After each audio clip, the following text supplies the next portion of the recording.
Bonjour et bienvenue sur le site du podcast Histoire en série, créé et animé par Nicolas Charles et Johan Chanoir. Au programme, une analyse des séries d'hier, d'aujourd'hui et de demain par les spécialistes des questions mobilisées par nos shows préférés.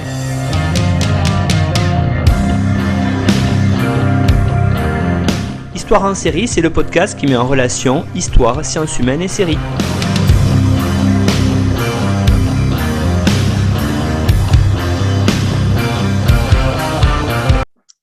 Bonjour à toutes et à tous, bienvenue dans un épisode crossover croisé entre les podcasts Histoire en série et Paroles d'Histoire. Nous allons parler aujourd'hui de la série Germinal. J'ai le plaisir d'être avec Nicolas Charles, bonjour. Bonjour André. Et nos invités Judith Reynorn, bonjour. Bonjour. Vous êtes professeur d'histoire contemporaine à l'Université Paris 1, historienne du travail. Vous avez notamment co-écrit un livre collectif paru en 2014, Santé et travail à la mine. Parmi d'autres travaux, évidemment, sur l'histoire de la santé, on retrouvera une présentation complète sur les sites internet des podcasts.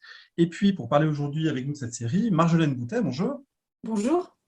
Vous êtes maîtresse de conférence HDR en histoire contemporaine à l'Université de Picardie-Jules Verne. Vous êtes historienne, mais aussi critique de série. Et vous avez co-dirigé un numéro de revue, Le Temps des médias, qui va bientôt être en ligne et paraître, un numéro consacré aux fictions historiques anglo-américaines, pouvoir, savoir, mémoire. On sera très curieux de voir, même si là, il ne s'agit pas d'une fiction anglo-américaine, mais il s'agit d'une fiction française, et par certains côtés, qui a des ambitions anglo-américaines. Peut-être qu'on va commencer, Marjolaine, avec vous, pour nous présenter ce qu'est Germinal et nous présenter à quoi ressemble cette série diffusée donc au mois d'octobre-novembre 2021 sur France 2. Oui, donc c'est une série toute récente qui a été diffusée donc cet automne sur France 2 et sur la plateforme Salto. Et d'ailleurs, elle est toujours disponible sur la plateforme Salto pour ceux qui ont un abonnement. Elle a été présentée en avant-première d'abord dans le Nord et notamment dans le site de Levarde où elle a été en partie tournée.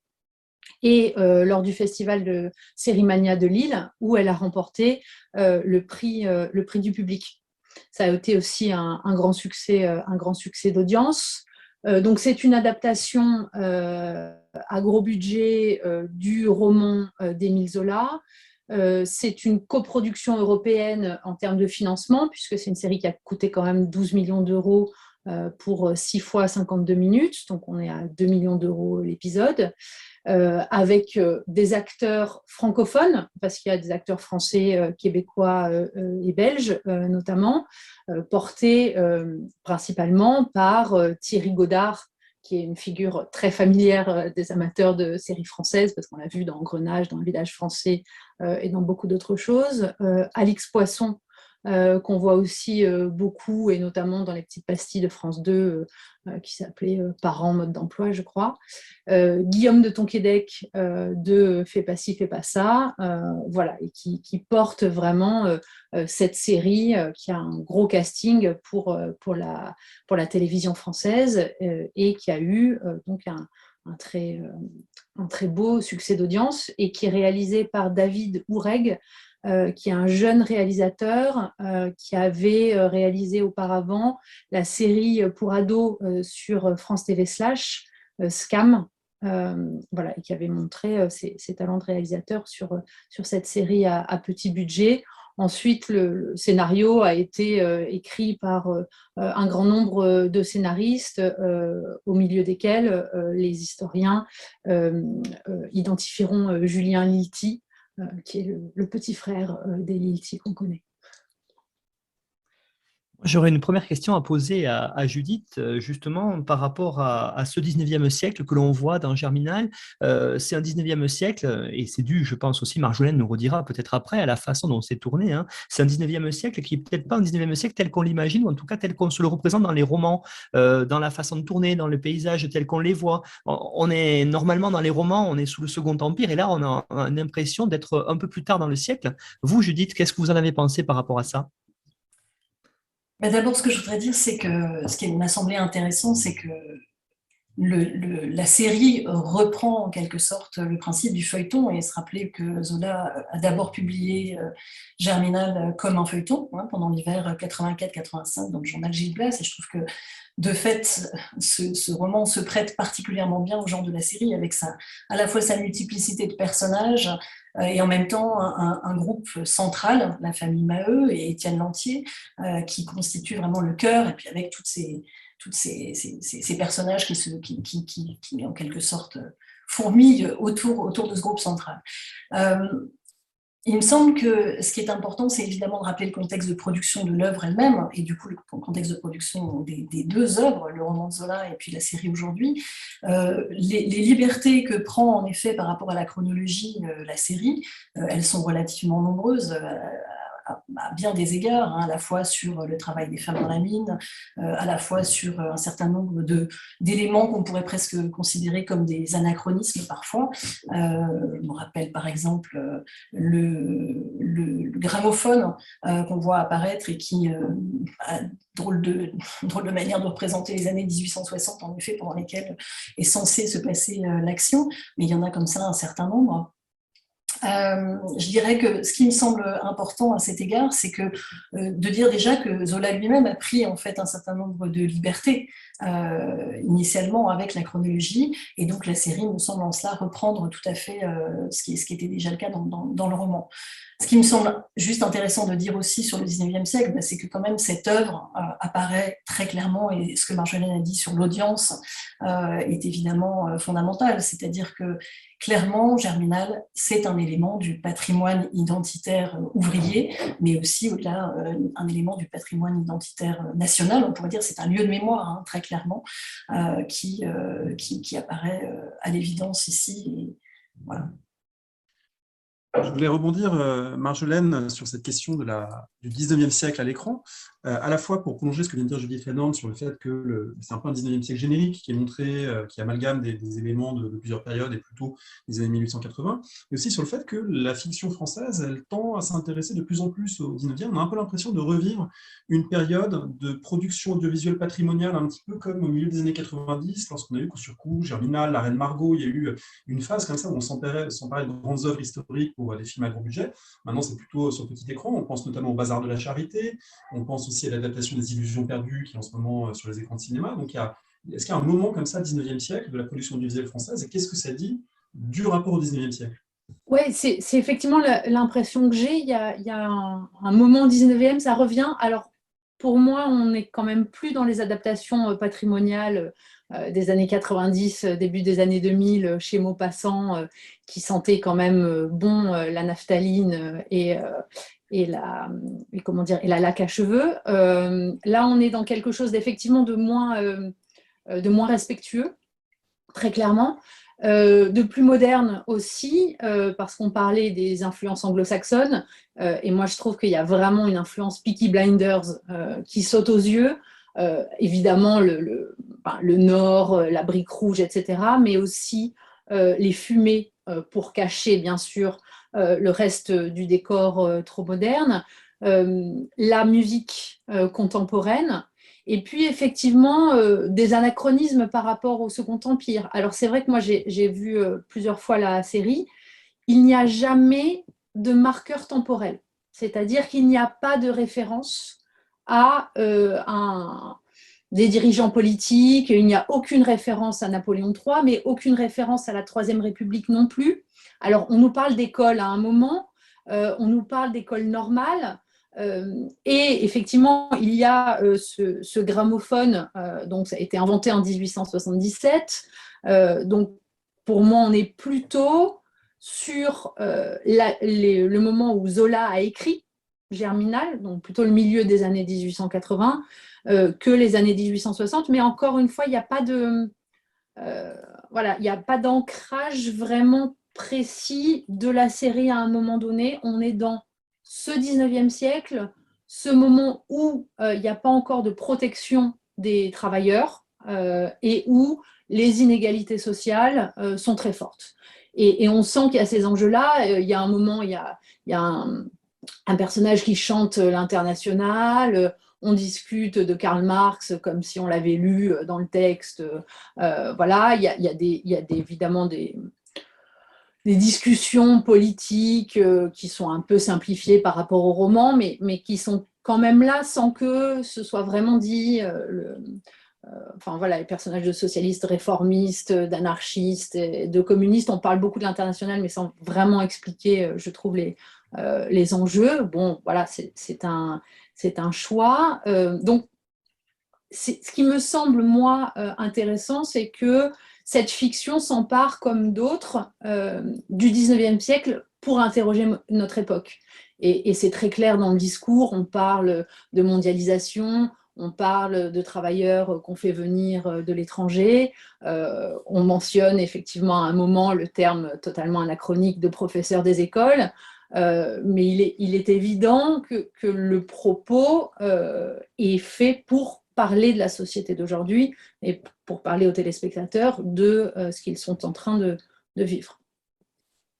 Oui, avec cette idée aussi, et quand on voit peut-être, Judith Raynor, l'organisation politique déjà, quand on voit on va dire quasiment des militants, on voit un parti organisé. Or, on sait très bien que la Première Internationale, surtout, était loin de cette organisation-là, et c'est celle qui, normalement, est en fonctionnement à peu près à cette période-là, on va dire, les années 1860-80.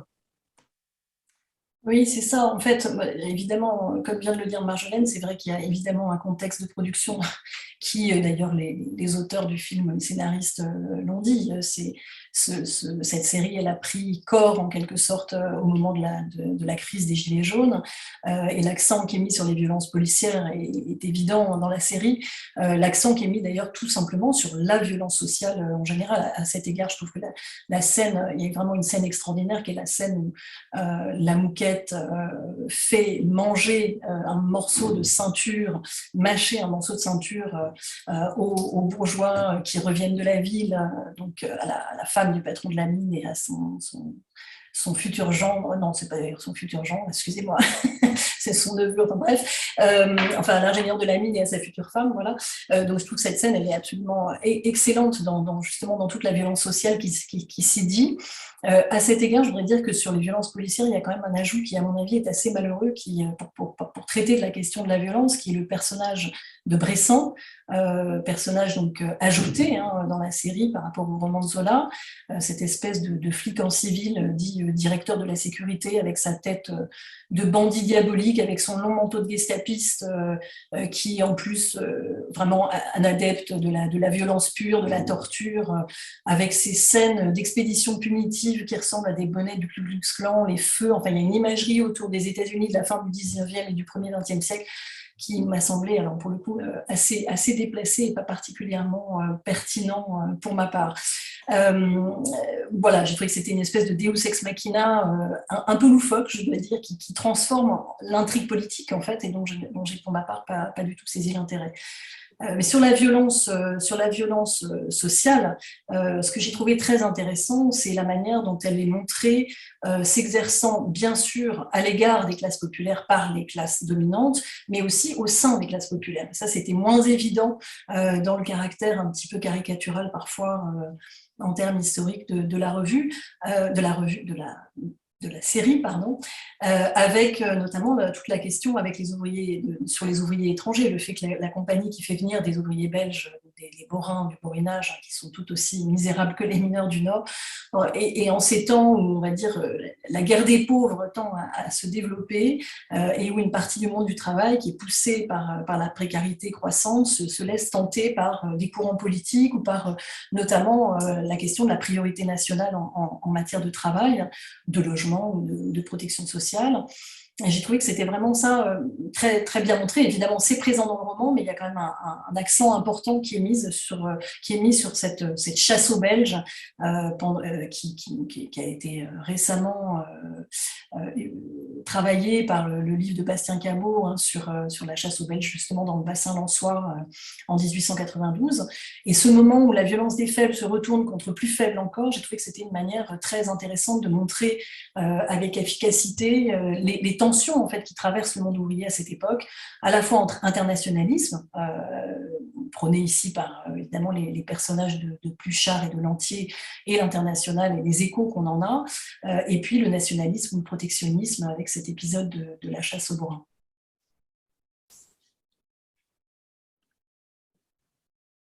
Il y a beaucoup de choses dans ce que vient de dire Judith Rhénorme qui montrent aussi les décalages entre la série et le roman. Le roman, c'est un point de départ. Il y a des choses qui sont très différentes dans la série. Parmi ces différences, ce personnage de Bressan, espèce comme ça de police privée, de milice employée par la mine, mais dont on comprend qu'il utilise des gens qui sont prêts à faire justice eux-mêmes.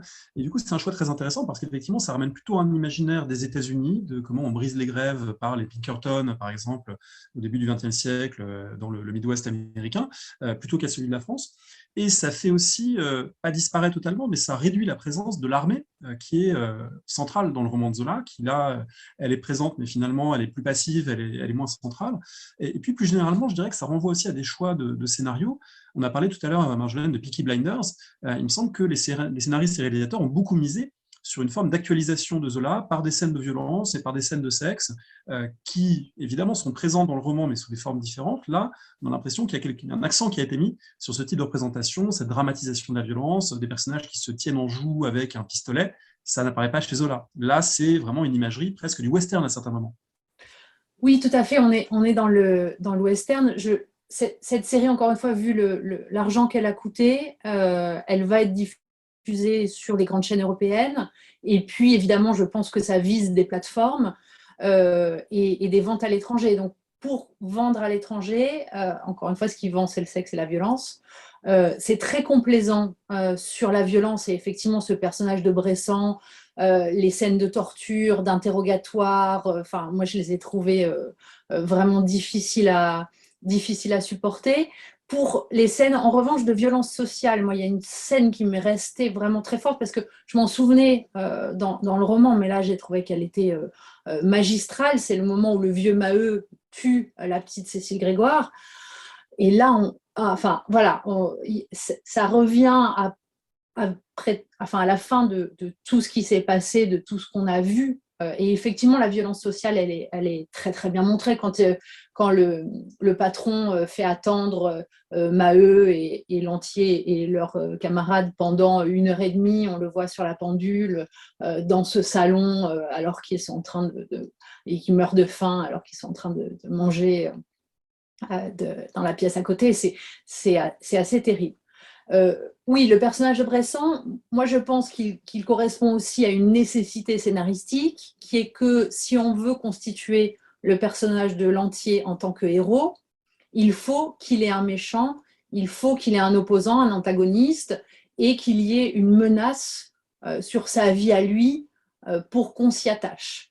Et c'est ça qui, à mon sens aussi, lui permet au personnage d'être plus attachant, par exemple, que dans le film de Claude Berry, où finalement, le personnage de Lantier est un peu mangé par la famille Maheu, parce que c'est finalement eux que l'on voit, eux que l'on suit, à eux que l'on s'attache. Et voilà, et ce personnage de Bressan donc, permet de mettre davantage d'enjeux sur Lantier. Ensuite, pour ce qui est de la violence aussi, moi, ce que j'ai trouvé très, très bien représenté dans la série et très moderne, c'est l'accent mis sur les violences faites aux femmes, et notamment la scène de viol de Catherine par, comment il s'appelle, par Chaval. Qui, à mon sens, parce qu'en plus, je crois que j'ai vu une première version un peu moins, enfin, un montage un peu différent, où ses cris à elle étaient encore plus longs que ce qu'on a vu à la fin dans la série, et on voyait bien, voilà, qu'elle n'était pas du tout consentante, et il n'y avait pas d'esthétisation du viol, comme on l'a vu beaucoup dans des séries ou des films occidentaux depuis l'histoire du cinéma. Donc ça, j'ai trouvé leur relation à eux et le fait qu'elle soit développée sur les 6 épisodes particulièrement intéressante dans ces représentations de ces violences-là. Voilà. Et puis effectivement, les violences faites aux enfants et les personnages des deux petits, des 4 petits Maheu sont aussi très justement représentés, mais évidemment avec un regard moderne et une mise en scène moderne. Oui, cette idée d'esthétisation, c'est important, c'est intéressant. Hein. Peaky Blinders, vraiment, ce nord de l'Angleterre, ça revient là. Et même sur les armes, je ne suis pas du tout spécialisé des armes, mais je ne suis pas sûr que ce soit des armes, elles paraissent un peu plus récentes, on va dire en tout cas. Mais on voit bien l'idée, hein, par exemple, la violence aussi, si on revient sur la scène où l'armée tire sur la foule avec cette caméra qui tourne et tout est en pause autour. Là, il y a une vraie scène moderne, une vraie esthétisation qui est dans ce qui se fait vraiment actuellement. Donc, c'est vrai que cette série-là est le produit vraiment, comme vous l'avez dit, Marjolaine, de notre époque. Ça, c'est très intéressant. Et justement, je voulais voir avec vous, Judith Reinhold, parce que l'esthétisation aussi, je trouve, par rapport, hein, bien sûr, au film de Berry, qui est une référence là-dessus, mais la mine elle-même, quand on voit la descente dans la mine, quand on voit comment ça se passe en bas, est-ce que là aussi, vous avez trouvé, vous, que, on ne va pas dire en tout cas c'est réaliste, mais que ça correspond quand même à ce qu'on sait aujourd'hui du fonctionnement d'une mine au XIXe siècle? Oui, il y a évidemment un caractère aussi informatif de la série. Et la première scène d'exposition, on pourrait dire, hein, qui est la première scène où Lantier descend pour la première fois dans la mine et où Catherine Maheu sert d'intermédiaire en quelque sorte et montre, présente en quelque sorte le travail à la mine et le fond à Lantier. Cette espèce de ville souterraine, hein, je trouvais que ça c'était très très bien montré, c'est-à-dire le fait notamment que quand on descend dans les cages, on n'est pas du tout arrivé sur le chantier. Quand on arrive en bas, on marche parfois jusqu'à 1 ou 2 kilomètres pendant plusieurs dizaines de minutes dans les galeries pour atteindre le chantier sur lequel on va travailler. Cette scène, elle est importante parce qu'évidemment, elle est une scène d'exposition et elle permet en quelque sorte de placer une partie du vocabulaire minier qui fait effet de réel dans la série. Le nom des outils, les berlines, ces wagonnets hein, qui permettent l'évacuation du charbon au fond de la mine, le briquet, le casse-croûte que les mineurs mangent là aussi sur leur lieu de travail. Donc, je crois que là, la série là-dessus, elle est assez bien faite, je dirais, de manière informative. Elle montre très bien l'organisation des équipes. Alors, c'est pas forcément uniquement dans cette scène d'exposition. Il y a plusieurs reprises des moments où on revient sur cette organisation du travail au fond de la mine. Ces équipes qui recoupent plus ou moins les groupes familiaux. On le voit très bien avec l'équipe des Maheu, qui est partiellement familiale et partiellement non. Avec cette équipe qui marchande par le biais de son chef d'équipe, qui marchande le travail sur un chantier qui est pris globalement, avec le boisage, on peut en reparler, l'aménagement du chantier, l'extraction du charbon, bien sûr, qui est le cœur du travail, son évacuation vers le jour. Et là, on nous montre très bien l'ensemble des métiers en fait, qui sont ceux du fond de la mine. L'abatteur, le haveur, c'est-à-dire Maheu, bien sûr, mais aussi Lantier, mais aussi Chaval, qui sont ceux qui travaillent directement sur la veine de charbon, qui attaquent la veine avec leurs outils. On voit ici les pics. Alors là, très clairement, on est dans le Second Empire. Hein, le pic qui va rester en usage jusqu'à la Première Guerre mondiale, mais qui est peu à peu remplacé par des outils un petit peu plus élaborés jusqu'au marteau à air comprimé qui vont apparaître après la Première Guerre mondiale. Les Herscheurs, ceux qui font circuler les berlines, donc Catherine ici, hein, et puis les galibots, c'est-à-dire les enfants, Jeanlin en l'occurrence, hein, qui font toutes les petites tâches, ramasser le charbon, parfois aussi pousser les berlines, mais aussi tenir les portes ouvertes pour l'aérage de la mine. Et là-dessus, il y a là aussi une sorte d'anachronisme. L'étonnement d'Étienne Lantier parce qu'il voit le galibot descendre à la mine en lui disant « mais toi aussi tu descends », alors que c'est juste complètement évident à cette date que les enfants travaillent et que même dans les usines textiles d'où vient Lantier à Lille, les enfants travaillent aussi, bien sûr. Hein. On est censé être dans les années 1860, mais même si on est en 1884 au moment de l'écriture du roman, c'est toujours avant la loi 1892 qui interdit le travail aux enfants de moins de 13 ans. Donc de toute façon, cet étonnement de Lantier est là aussi un petit peu anachronique. Et pour revenir sur l'organisation du travail, on voit bien aussi à quel point le travail dans la mine est un travail d'équipe, ce qui bien sûr entretient la solidarité des mineurs entre eux, même si parfois elle a des failles, cette solidarité, puisque c'est un travail collectif et que c'est bien le chef de chantier, le haveur principal qui reçoit l'argent, qui le distribue au sein de son équipe. Je dirais le seul métier que l'on voit peu ou pas du tout dans le film, ce sont les métiers du jour. Le tri du charbon, notamment, très largement fait par les femmes et par les enfants à l'extérieur de la mine. Judith Reynaud, vous voulez prolonger un petit peu cette analyse de la présentation de la mine, parce qu'il y a vraiment un point moi, qui m'a frappé, ma scène préférée de la série, personnellement, dans le premier épisode, c'est la scène des enchères, vous y avez fait brièvement allusion, et ça m'a frappé parce qu'elle est en fait très peu développée dans le roman, ça tient en 2 paragraphes, hein, j'avais repris un petit peu Germinal pour regarder ça, c'est dans le premier chapitre de la 3e partie, le marchandage détail, et ça devient quelque chose de beaucoup plus large dans la série qui lui accorde une grande importance, et je trouve que c'est aussi très utile pour comprendre en fait comment le patronat joue finalement de la division des travailleurs, joue d'une forme de parcellisation des tâches. On est très loin du salariat normé avec on va dire, un salaire horaire commun, collectif. Non, là, il y a quelque chose qui est vraiment de l'ordre de la mise en concurrence généralisée des travailleurs eux-mêmes. Et c'est quelque chose qui va imprégner ensuite toute la série parce que je trouve que c'est très rare finalement dans les productions audiovisuelles qu'on parle autant d'argent, de prix, et qu'on entende aussi souvent 1 centime, 2 centimes, 5 centimes de plus la berline, etc. Et qu'on comprend qu'un conflit social dans les années 1860 comme 1880, comme sans doute par la suite, ça tient énormément à la question de la rémunération du travail. Absolument, je partage absolument votre avis sur le fait que cette scène, elle est absolument cruciale et fondamentale, et à plusieurs égards. Alors d'abord, je voudrais dire, elle est absolument historique, au sens où, en effet, elle est très peu développée dans le roman, mais le fait que dans les différents puits de mine, plusieurs fois par an, généralement tous les 2 ou 3 mois, le directeur de la fosse, assisté par le porion, qui est cette personnalité de contremaître assez particulière, qui n'est pas tellement développée ici dans la série, je trouve, mais donc que le directeur de la mine met aux enchères à la baisse les différents chantiers, et ce qu'on appelle un chantier, c'est un morceau de veine en fait, qui a été reconnu comme pouvant être exploité généralement par l'ingénieur de la mine qui est descendu et qui l'a identifié comme tel. Et donc cette scène d'enchère, elle est très forte parce qu'à la fois, bien sûr, elle montre la pression sur la productivité exigée par les mineurs. On parle de 1 à 2 centimes, donc on est là évidemment dans des proportions qui sont extrêmement faibles à l'unité, mais qui finalement transforment considérablement la rémunération des mineurs, mais elle montre aussi les stratégies de la compagnie pour désolidariser les mineurs, bien sûr, de les monter en quelque sorte les uns contre les autres, jouer de la concurrence entre les différentes équipes. Donc ça va bien sûr à l'encontre aussi de cette grande mythification de ce qui est le ciment du monde de la mine, c'est-à-dire précisément la solidarité, qu'on voit s'exercer à d'autres moments, notamment au moment des accidents et des catastrophes, où on voit précisément à quel point les mineurs sont solidaires entre eux, n'hésitent pas à redescendre au fond de la mine pour aller sauver des camarades qui seraient restés prisonniers d'une catastrophe au fond.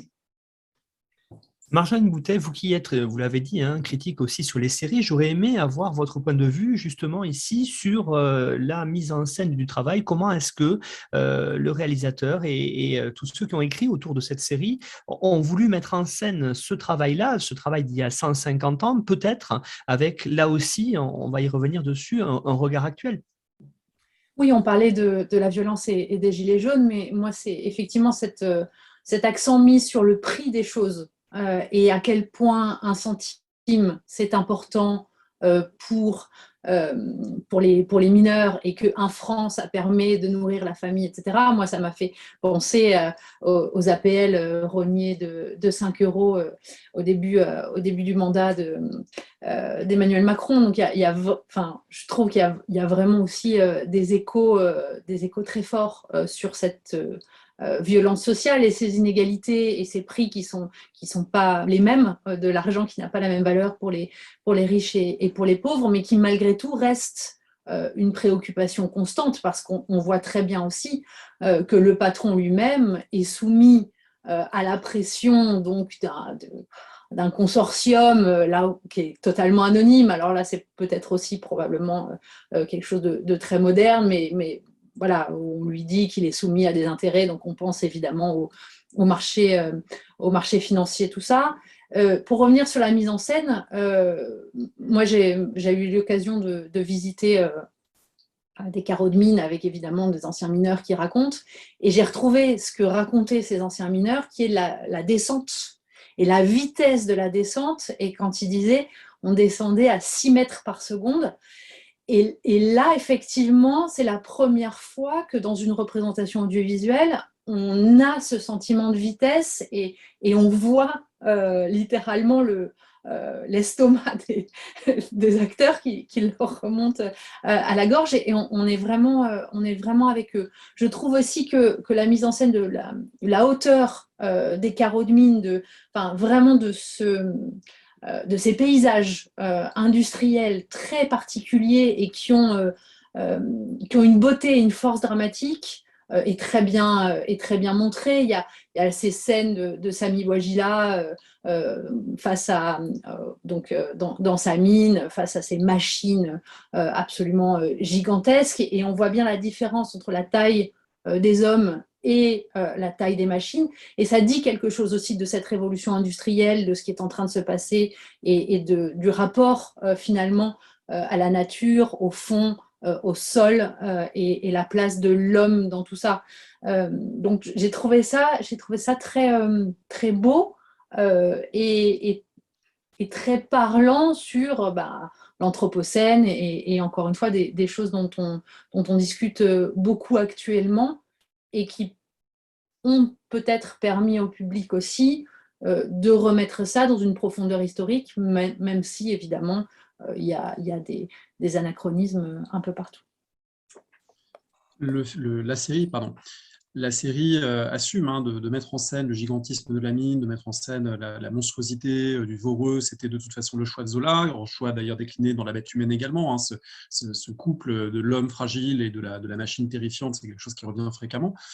Et ça revient, mais avec également des personnages qui sont très intéressants, ce sont les personnages des dirigeants.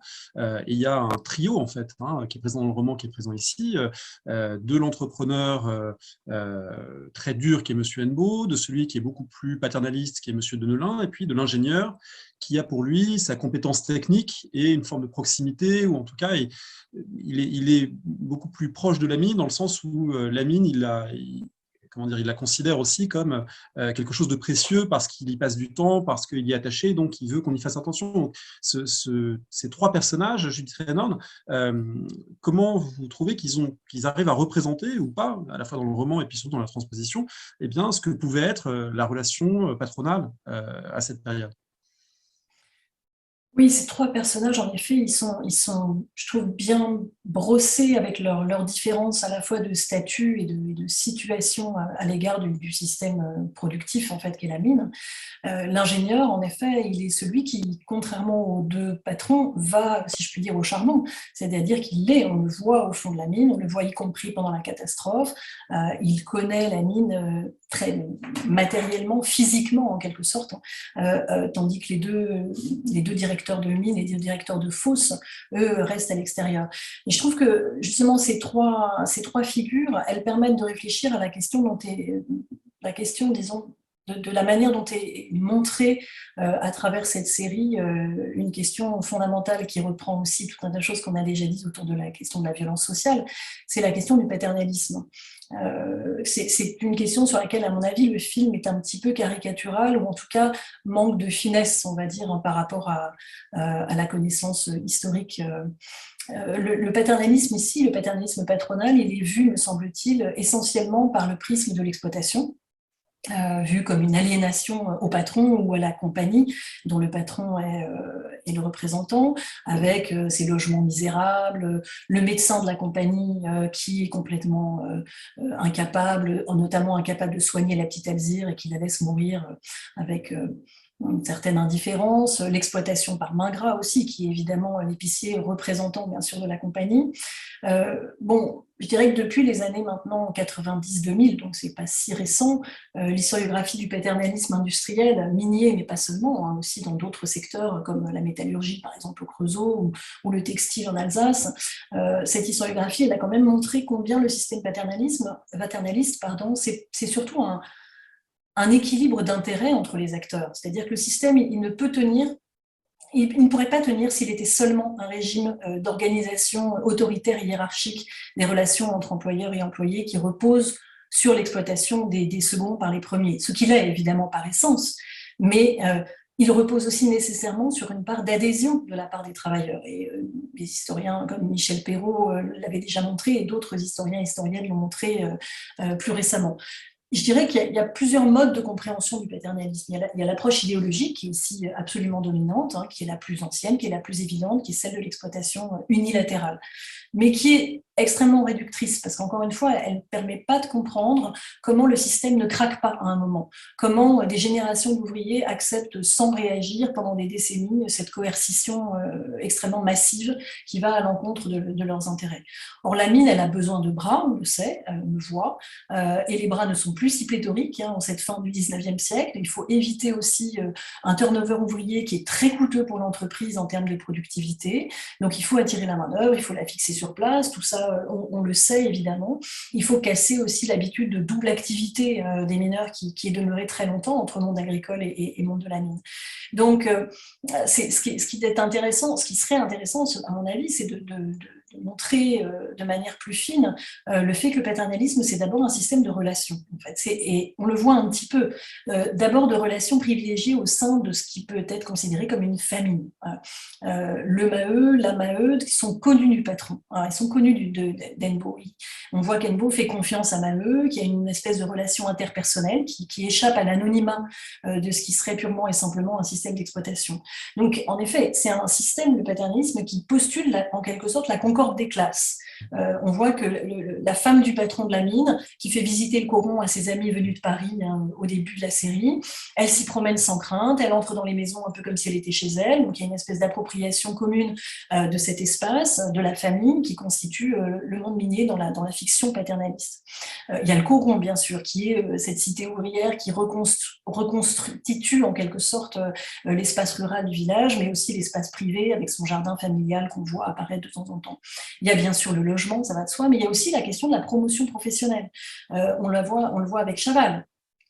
Excellent ouvrier à qui Deneulin propose de devenir porion, ce qui lui permettrait d'assurer son avenir et celui de la famille qu'il est sur le point d'avoir, en tout cas, on peut le penser.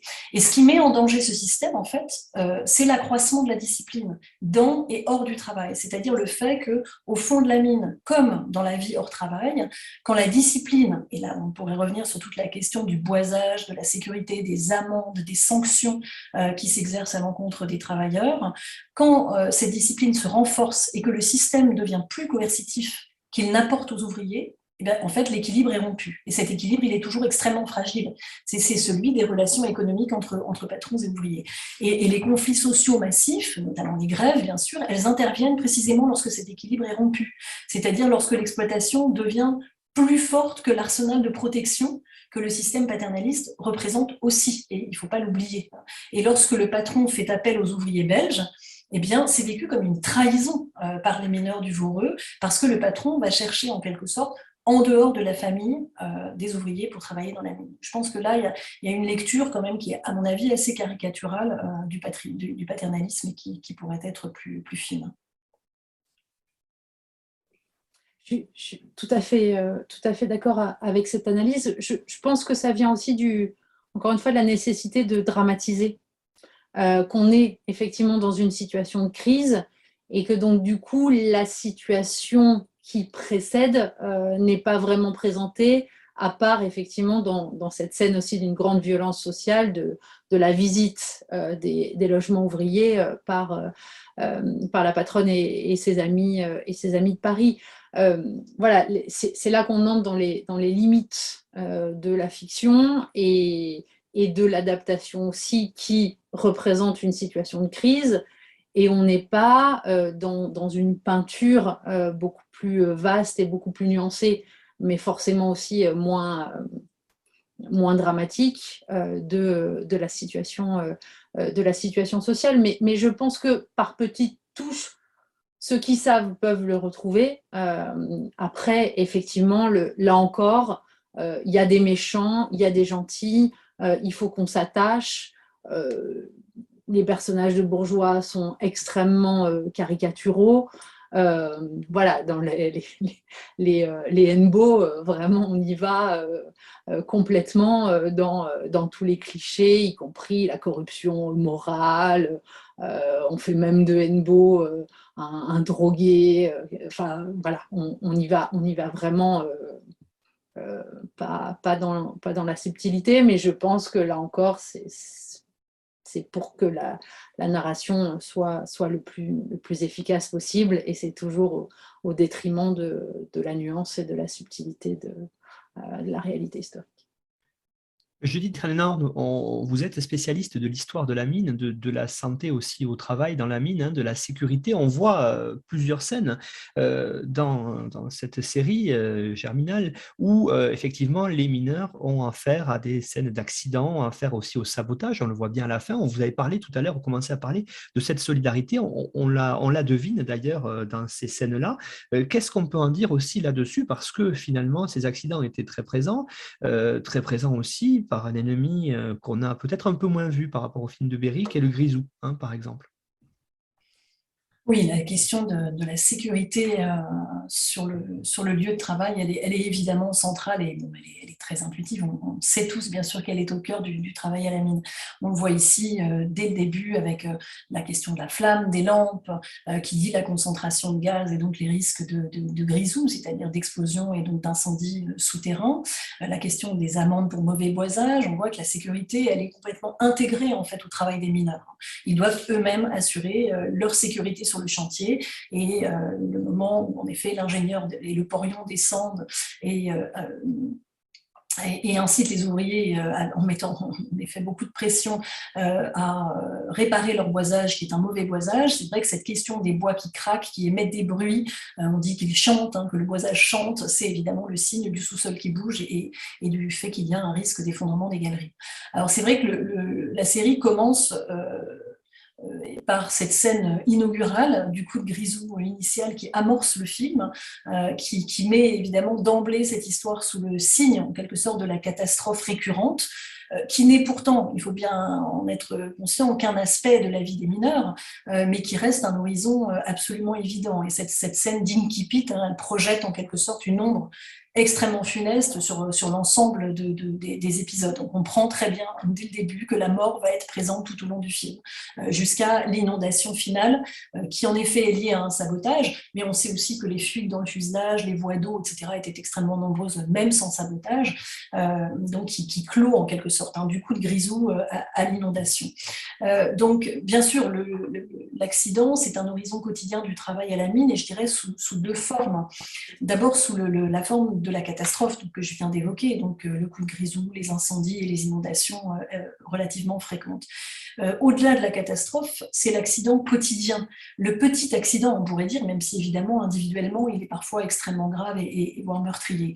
L'accident quotidien qui, en fait, est beaucoup plus meurtrier en nombre de victimes que les catastrophes moins visibles. On parle évidemment, et on a tous à l'esprit la catastrophe de Courrières, 1099 morts, mais finalement, tous ces petits accidents du quotidien, qui sont là vraiment, font partie de l'horizon quotidien des mineurs, ils sont beaucoup plus meurtriers. Le vieux Maheu, Bonnemort, comme on l'appelle, je ne crois pas que le nom soit évoqué dans la série, mais il est évidemment dans le roman, qui est un personnage ici relativement silencieux, alors qu'en fait, dans le roman de Zola, c'est lui qui ouvre, c'est la première personne que Lanty rencontre en arrivant à la mine. C'est un personnage silencieux, mais il a cette espèce de présence tutélaire qui n'apparaît en effet que 2 fois dans l'action, quand il lit un livre à ses petits-enfants, et puis quand il étrangle Cécile dans cette espèce de vengeance de classe assez extraordinaire. Ce vieux Bonnemort, il est là justement pour dire la permanence de la dangerosité de la mine, avec son nom évidemment, qui explique qu'on l'a retiré 3 fois vivant de la mine après des accidents, et puis il est silicosé, le terme est employé une fois, ce qui a encore été un anachronisme, parce que le terme n'existait pas à l'époque, on parlait plutôt de phtisie du mineur. Voilà, donc ça c'est évidemment quelque chose de très important. Et puis c'est l'accident dont est victime Jeanlin. Voilà précisément le petit Jeanlin qui a la jambe écrasée par un effondrement de paroi, qui en reste boiteux ensuite toute sa vie, montre bien évidemment à quel point le travail à la mine, et au-delà le travail industriel, abîme les corps, les altère, les use prématurément, avec ce stigmate social du corps abîmé qui se reconnaît au premier coup d'œil et qui identifie l'individu comme un travailleur. Donc, C'est vrai que la sécurité, c'est bien sûr un enjeu majeur dans la mine. On le voit avec l'intervention extrêmement dure du porion, de l'ingénieur. On voit aussi la question de la sécurité à travers d'autres moments, d'autres scènes. La visite d'embauche, par exemple, de Lantier avant qu'il ne s'engage à la mine. Et donc qui fait apparaître un personnage important en termes de sécurité et en termes de santé, qui est le médecin de la mine. Le médecin qui regarde les yeux pour vérifier leur bon usage, avec ce qui évidemment fait écho au nystagmus du mineur, qui est une maladie extrêmement fréquente à l'époque, liées au travail dans l'obscurité, et puis bien sûr les poumons qui reçoivent toute cette poussière, toutes ces poussières au fond de la mine. Et donc ce médecin qui juge l'inaptitude des mineurs à travailler, en tout cas c'est comme ça qu'on nous le montre dans la série, en fait je veux dire ces visites elles sont dans la réalité beaucoup plus qu'expéditives. Je l'ai déjà dit, la mine a faim d'hommes et de femmes au fond, et elle est peu regardante sur ce qui pourrait être l'aptitude au travail. On veut des hommes, des femmes, des enfants qui travaillent et qui sont dévorés en quelque sorte par le voreux. Peu importe en quelque sorte leur état initial, ils seront de toute façon broyés par la mine en quelque sorte. Et le médecin de la mine, ce qui est intéressant, c'est que c'est quand même un personnage assez important à mon avis, y compris hors du travail. On le voit ici donc, dans ses œuvres hors de la mine, dans le Coron. C'est un personnage qui est là, je pense, assez justement montré comme assez misérable, qui est le jouet de la compagnie, mais c'est une situation, le médecin de la mine, c'est une situation qui est assez peu enviable pour un médecin, en particulier dans les bassins miniers très peuplés comme ceux du Nord, comme celui ici d'Anzin. Ils ont une circonscription sous leur autorité qui est absolument pléthorique, et ils doivent non seulement intervenir sur les accidents quotidiens dans et autour des puits, mais ils doivent aussi soigner les populations, les familles de mineurs. Ils sont généralement absolument débordés et ils ont extrêmement peu de moyens. Donc je trouve que ça c'est quelque chose qui est bien montré, la question on va dire de la sécurité, mais aussi de la santé plus générale des populations des bassins miniers, au-delà du travail de la mine, du travail de la mine lui-même. Marjolaine Boutet, justement, je voulais revenir sur ce qu'évoquait Judith à l'instant, c'est-à-dire cette scène quasi finale de catastrophe, en tout cas de sabotage à la fin. On est ici, là, vraiment aussi dans un exemple presque d'esthétisation, pourquoi pas presque hollywoodienne, avec vraiment ce film catastrophe qui est présent certes dans Zola, mais j'ai trouvé une façon de tourner là aussi qui est quand même assez moderne. Ah bah, moi j'ai vu Titanic, on est clairement dans cette scène d'inondation, de sauvetage du couple, etc. Enfin, vraiment les influences de Titanic sont évidentes dans cette présence de l'eau et cette menace de l'eau. Et c'est ça qui est intéressant aussi quand on compare le film de Berry des années 90, qui lui est vraiment dans un imaginaire minier du coup de Grisou qui vient de Sans famille. Et des dessins animés et des séries d'adaptation de Sans famille dans les années 80 où, là encore, dans l'imaginaire, ce qui menace la mine, c'est le coup de Grisou. Et là, vraiment, je trouve que dans cette adaptation-là, cette eau qui monte dans ces décors extrêmement exigus, voilà, ça a fait penser évidemment les générations de 2021. C'est la référence à Titanic, et c'est ça qui est aussi intéressant, là encore, dans la façon dont les représentations audiovisuelles sont en quelque sorte nourries de tout ce qui a précédé. Et là encore, de cet imaginaire 19e siècle qui est extrêmement large, mais qui, là encore, pour nous aujourd'hui, permet d'interroger, à mon sens, toujours la modernité, en fait, et le progrès, et la notion de progrès, etc. Judith Reynaud, dans cette série, comme dans le roman, évidemment, la question des luttes sociales est fondamentale. Le germinal du titre, c'est un mois du calendrier révolutionnaire et c'est la germination d'un mouvement souterrain, d'une armée qui bientôt renverserait la terre entière. Ce sont les dernières phrases du roman. C'est donc une série qui représente des luttes sociales et j'ai trouvé que cette représentation était très intéressante, sans être personnellement tout à fait convaincu par l'interprétation de l'acteur qui joue Lantier. J'ai trouvé en fait que la représentation des luttes sociales, elle était tendue entre deux pôles. On va dire un pôle qui est plutôt de l'ordre de la mythologie du leader qui par son verbe arrive à mobiliser la foule, et puis la foule et sa capacité d'action est quelque chose vraiment dans l'héroïsation, avec le moment du martyr lorsqu'on tire dessus. Et puis, quelque chose, moi, que j'ai trouvé beaucoup plus intéressant, notamment en ayant travaillé sur des mouvements sociaux, sur les mutineries qui ressemblent par certains côtés à ce qui se passe à ce moment-là, c'est-à-dire les dilemmes des acteurs pris dans un mouvement social. Est-ce qu'on y va, est-ce qu'on n'y va pas? Est-ce qu'on reprend le travail, est-ce qu'on s'arrête? Si on n'y va pas tous, est-ce que ça sert à quelque chose de se mobiliser simplement à quelques-uns? Qu'est-ce qu'on fait pour convaincre les autres?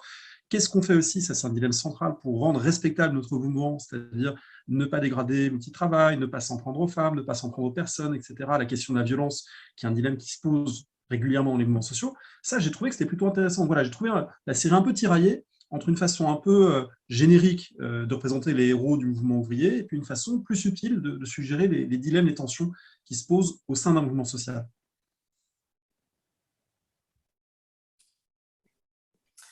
Oui, absolument. Il y a évidemment le leader qui est un peu bicéphale ici, c'est-à-dire qu'il y a à la fois le leader local, on pourrait dire, l'entier, qui en effet décide de mobiliser et fort de son expérience, dont on ne sait pas grand-chose, mais dont on comprend en effet qu'il a une expérience de leader de grève qui lui a valu précisément de quitter l'île.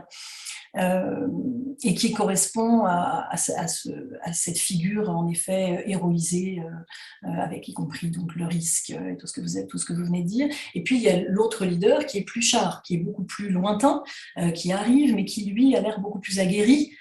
Et qui connaît en effet tous les trucs, toutes les astuces en quelque sorte, ne pas prendre le train dans lequel il est attendu, venir par d'autres moyens, et qui représente en quelque sorte le mouvement ouvrier beaucoup plus organisé, y compris avec toutes les compromissions que ça signifie. Alors en termes de mobilisation à l'échelle locale, sur le bassin minier lui-même, c'est vrai que ce que je trouve intéressant, c'est la manière dont est montrée la grève qui se déclenche parfois sur une petite étincelle qui, en fait, tout est prêt pour que la grève existe, en quelque sorte, toutes les conditions sont réunies, et puis la grève se déclenche et se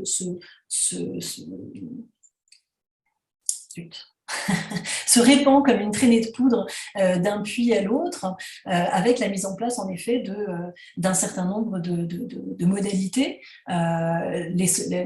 qui vont dans le sens à la fois de la solidarité, notamment les caisses de grève, et on voit que là on demande aux plus misérables d'entre les misérables d'être encore plus solidaires avec les grévistes, ce qui évidemment pose problème, y compris en mettant les enfants à contribution pour faire la quête pour les grévistes, et puis également l'absence de solidarité, à la fois avec les jeunes qui reprennent le travail, et là il y a évidemment des choses très intéressantes autour de la manière dont un certain nombre de tensions, de fractures traversent les familles, la famille des Maheu bien sûr, avec Catherine qui est passée, là encore par contrainte dans une certaine mesure, ou par emprise, en tout cas par l'emprise que Chaval a sur elle du côté des jaunes, la manière, la dureté des parents, et en l'occurrence de la mère Maheu à l'égard de sa fille qu'elle ne veut plus voir franchir le pas de la maison.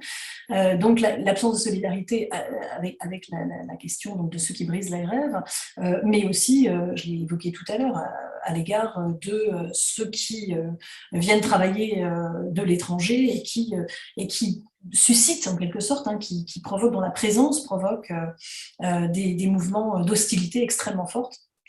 Et donc la manière dont cette grève est gérée aussi stratégiquement en quelque sorte par le patronat.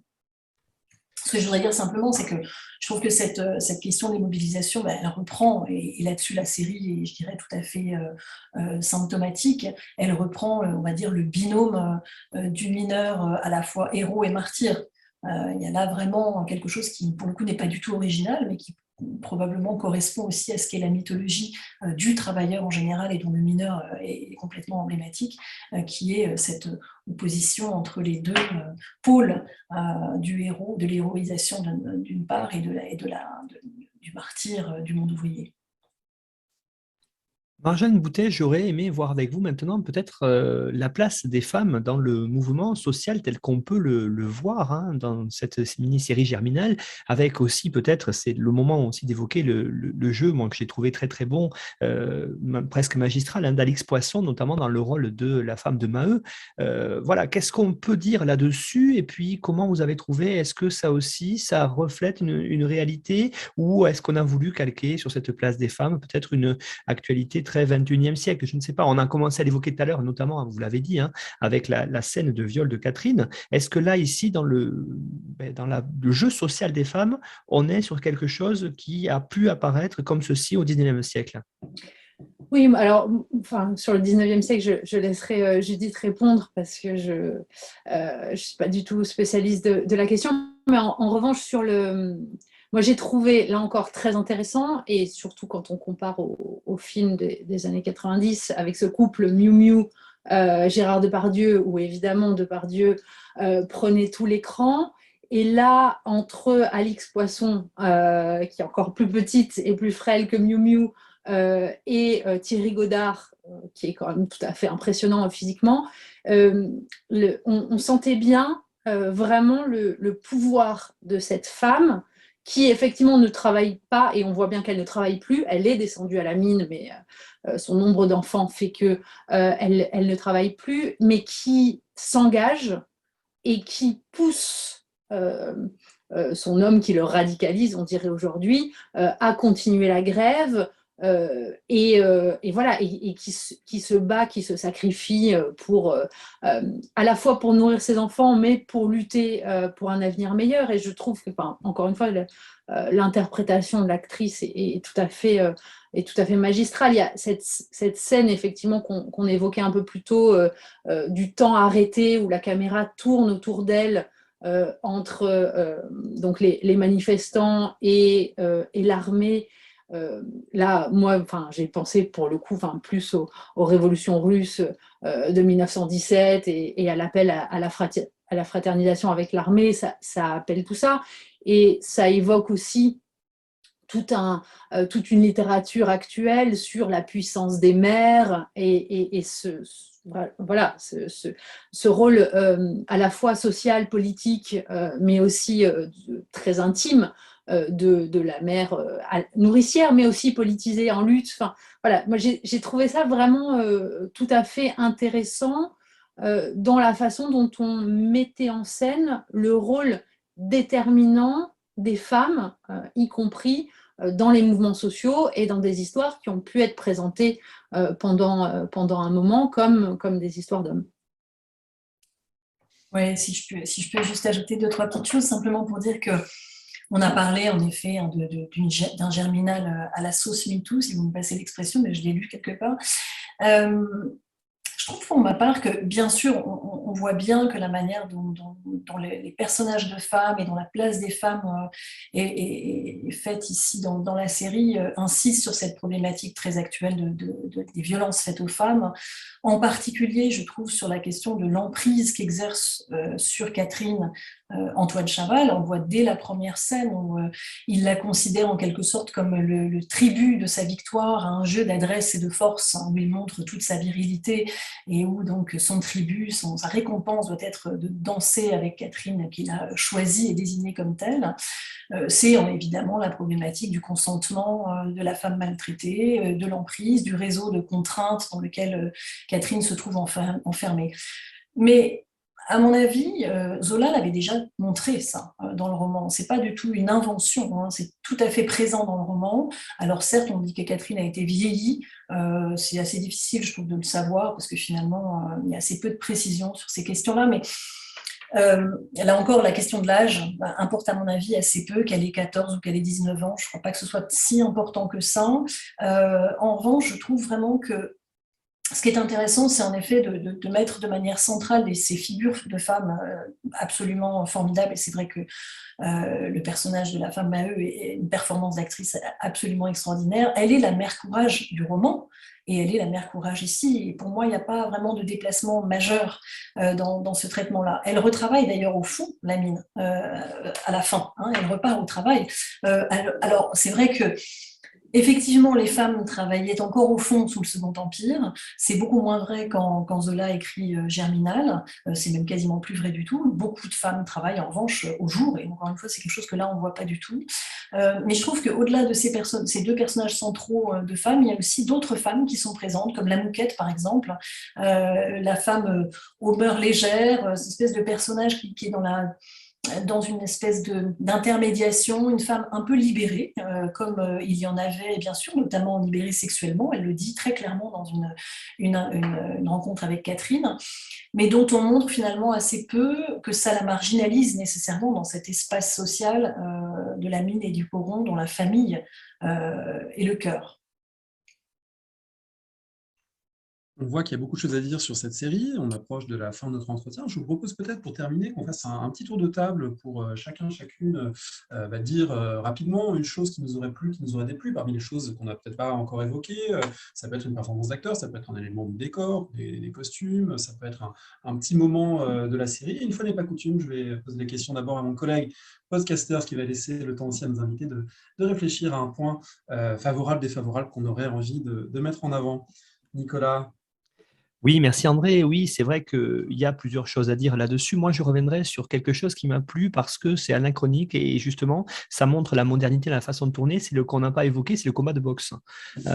Justement, moi, j'ai trouvé que ce combat de boxe apportait quelque chose, même si on sait que ça ne se. Alors, je suis pas du tout spécialiste du Coran ou du monde minier à l'époque, mais ça a apporté, à mon avis, quelque chose, en tout cas, dans cette notion que évoquait Judith tout à l'heure d'entraide. On voit bien défendre l'honneur des mineurs. On voit bien cette idée-là, on voit bien qu'ensuite, finalement, que Lantier, suite à ce combat, est adopté par ses pairs. Hein. Il a prouvé un certain nombre de choses. Donc, il y a une sorte de petit rite de passage. J'ai trouvé ça que dans la narration, ça avait apporté, à mon avis, un petit plus. Alors, des points négatifs, bien sûr, on a évoqué des choses qui manquaient, ou en tout cas qui n'étaient pas présentes à l'époque. Moi, on parlait tout à l'heure du sabotage. Hein, ça fait très film catastrophe. On voit bien au mur, on voit bien des appliques électriques, par exemple. Là, il y a un petit côté décalage et effectivement, j'étais tout à fait comme Marjolaine, je me voyais dans le Titanic en train de couler, un Titanic à l'envers, puisque ce coup-ci, c'est pas Rose qui s'en sort, mais ici, c'est Lantier. Donc, on a ces petits... Spoiler pour Titanic. Voilà, c'est vrai.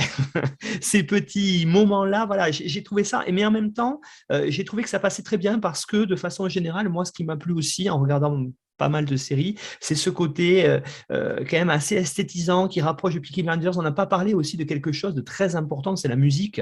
Je ne sais pas si quelqu'un en parlera peut-être pour en finir, mais c'est une musique qui est extra-dégétique ici, qui vraiment est très décalée et j'ai trouvé que ça apportait vraiment un coup de jeune à la production sérielle française et j'allais dire une production comme on évoque ici, on a évoqué ensemble déjà André avec Pierre-Yves Beaurepaire, Voltaire, mais qui ici vraiment pour une chaîne grand public, pour France 2, on n'est pas sur Canal+.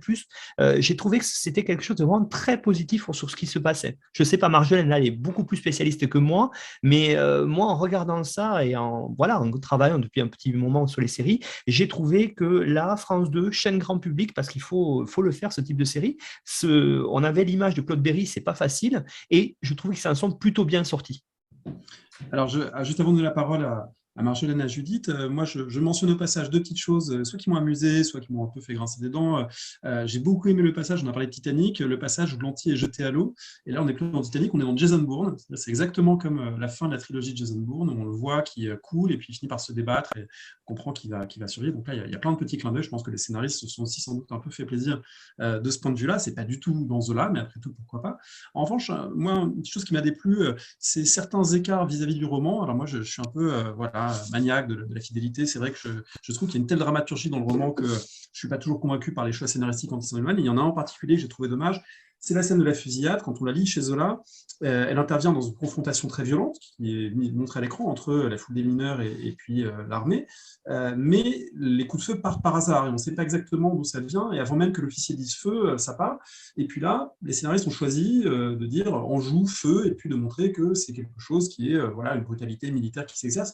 Et je trouve que c'est presque moins fort que ce qui est dans Zola parce que la violence est la même, mais finalement c'est une violence encore plus incompréhensible ou qui procède aussi de la confrontation de manière plus organique. Voilà. Donc j'ai trouvé qu'il y avait des petits moments où la série s'éloignait de cela, sans que ce soit toujours vraiment justifié de mon point de vue, mais évidemment, le roman est là aussi pour ça, on peut s'y reporter. Qui voudrait rebondir, Marjolaine, peut-être? Oui, justement, sur la fidélité à Zola, moi, il y a un moment où j'ai aimé que la série soit infidèle. C'est précisément toujours dans cette scène de Titanic, de Fondation, donc. J'ai beaucoup aimé que ce soit Catherine qui tue Chaval et pas Lantier, comme dans le roman. J'ai trouvé que, voilà, que ça mettait une fin intéressante à leur histoire. La musique rock, oui, j'en avais parlé, c'est vraiment l'influence de Peaky Blinders et ça donne effectivement une modernité et un rythme à la série. Voilà, une modernité que j'ai trouvé bien. Ce qui m'a fait grincer des dents, c'est effectivement la mention de professeurs des écoles. On est des mineurs, pas des professeurs des écoles. Ça a fait un peu Larsen pour moi, et c'était facile à reprendre en plus, enfin, ce genre de citation ou à couper au montage.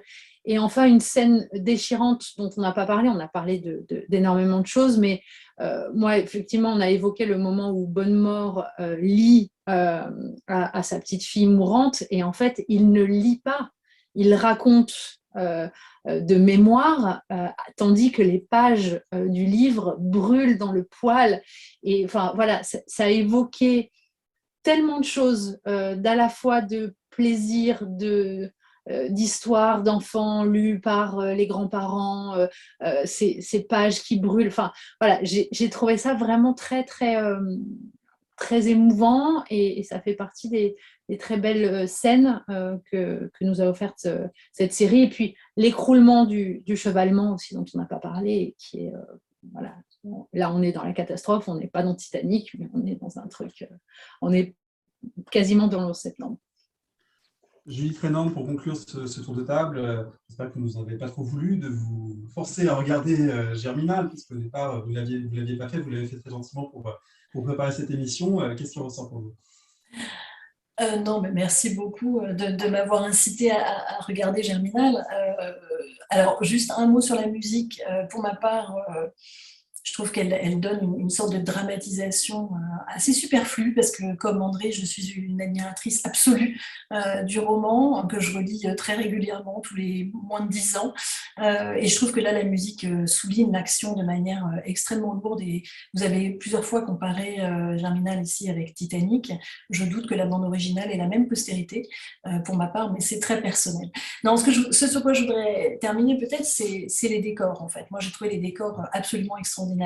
Ce paysage minier, évidemment, qu'on connaît. Alors, on voit peu les paysages naturels qui entourent la mine. On oublie un peu que la mine, en fait, c'est quelque chose qui est quand même inscrit d'abord dans un paysage rural.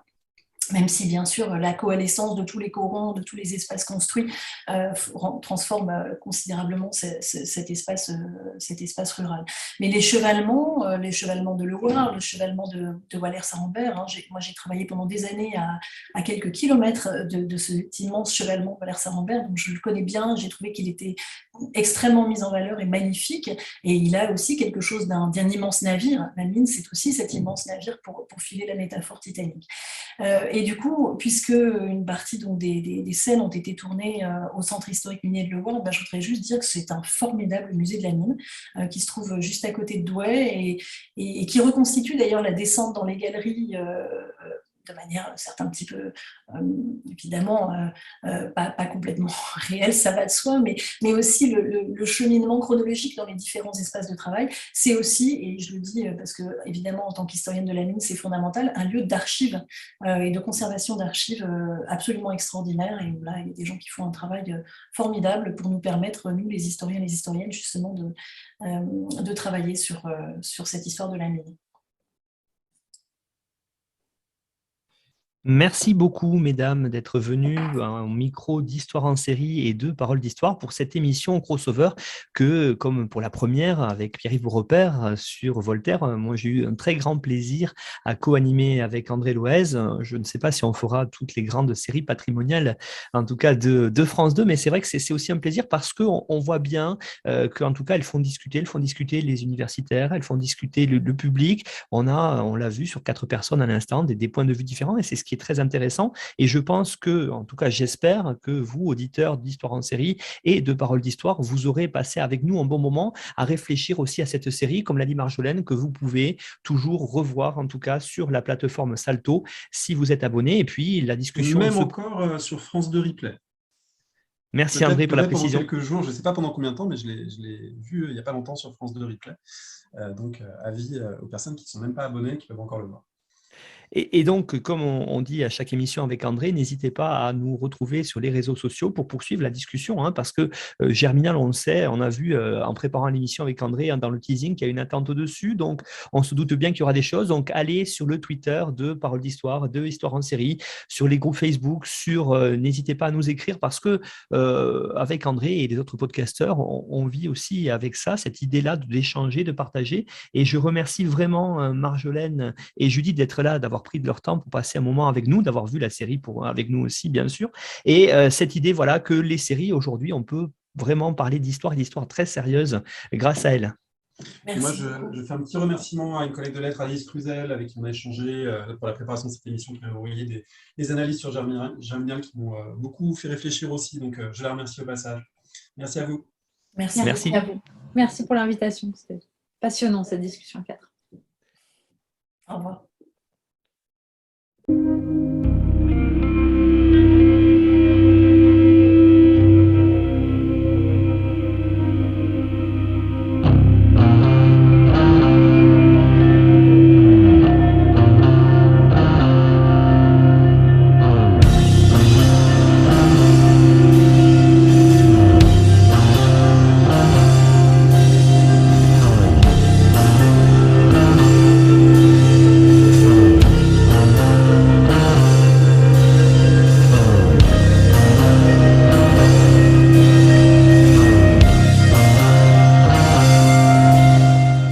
Retrouvez-nous sur Twitter @Histoire en série pour connaître le programme à venir ainsi que des conseils bibliographiques.